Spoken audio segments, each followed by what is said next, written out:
Hey nerds, in this spoiler ranking, I'm listing my picks for the best cameos in Deadpool and Wolverine, starting now. Welcome back to the Nerd Social. I'm Nathan. So, this should post on Thursday just before everyone, or just after everyone has started seeing Deadpool and Wolverine. If you haven't seen the movie, go see the movie. There will be spoilers in this video. You've been warned. Go see the movie. You don't want it to be spoiled by me. Definitely go see the movie. Again, spoilers ahead.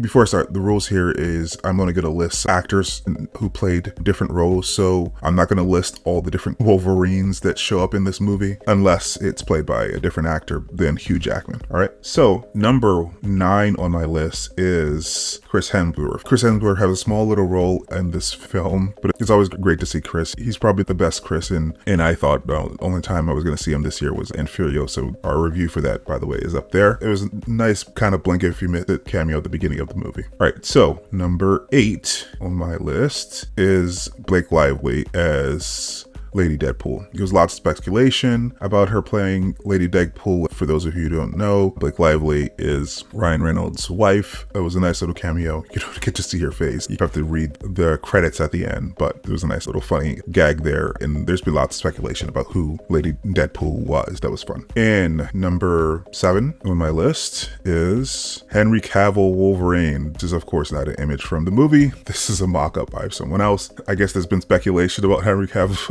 Wolverine on the internet. It's not something that I knew about, but it was funny. There's another very quick cameo. Of course, Henry Cavill is known for playing Superman and also playing The Witcher famously. And there's been lots of speculation about him joining the MCU, so it was fun to see him in a very short scene. And the joke that Ryan Reynolds made about how he's being treated by DC was also pretty funny. All right, and next it was nice to see Wumi Musako. She's my number 6. She was, of course, in the Loki series playing Hunter B-15.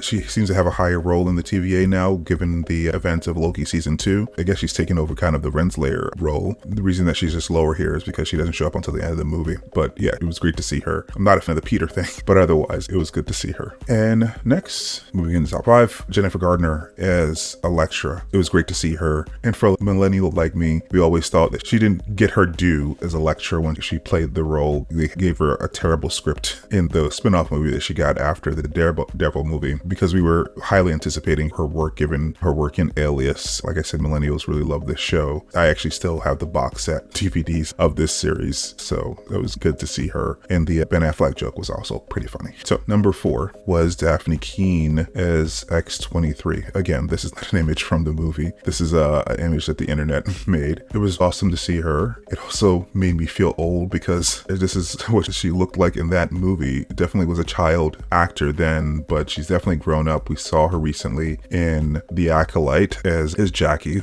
and if you haven't seen our reviews of those, there again, a link is up there. And yeah, she was also in His Dark Materials. I watched that show, but I didn't finish it, but she was good in that as well. I need to go back and finish that, but it was really great to see her, and also, like I said, made me feel old because she's definitely not a child anymore. All right, starting to get into the top 3, and you might definitely disagree starting now, or you might have already disagreed with my list and had some of the people that I've listed higher. But my top 3, number 3, is Wesley Snipes as Blade. It was awesome that they were able to get him back. He, by all lore in Hollywood, is a very difficult person to pin down. And they actually made a joke about that in the movie, specifically talking about Ryan Reynolds' situation with him on the set of Blade 3. Patton Oswalt also has, I think, a story about him. So yeah, it was interesting they were able to get him to sign up for this movie. I did not like the joke about him being the only Blade, especially how old he was looking in this movie.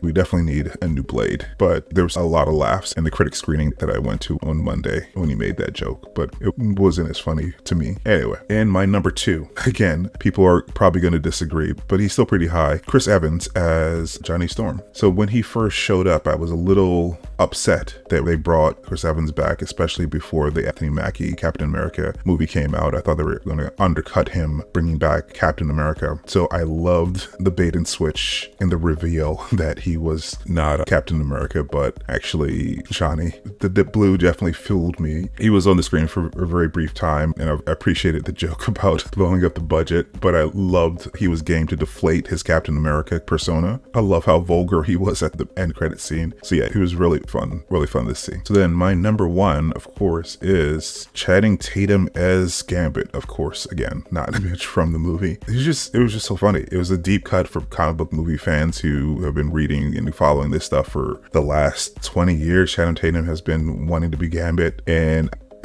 every time I see him, in the back of my head, it's something I can't talk to anyone else about. I think about him being Gambit. When I was reviewing Fly Me to the Moon just a couple weeks ago with Channing Tatum, again, our link to the review is up there, I was thinking about him as Gambit. So it's so funny that I didn't expect to see him so soon. Again, he was very game, fully committed to the goofy costume. He looks way too big in it because Gambit from the animated series and also the comic books is more slight than him, but he wore it and it made it much funnier that he wore it. He fully committed to the weird Cajun accent. I even think Hugh Jackman Wolverine called him Cajun. It was so funny, so great. And also the fight scene was, when I mentioned fight scenes in my review, again, link above, I mentioned that because of age, they might have been a bit choppy. And that's the fight scene I was talking about. This fight scene with all the cameo people and also Deadpool and Wolverine. That was choppier than I would have liked. There were too many quick cuts. Not every fight scene in the movie, of course, is like that. But what we saw of Gambit, I really liked. It was awesome to see his powers in live action. Of course, this follows the Gambit from X-Men 97. Again, link above for our talk about that. And it's really hard to top that Gambit, but it was still really nice to see Gambit in live action. I'm sure they'll do him again, but it was awesome to see Gambit in live action. It's awesome to see finally Tatum's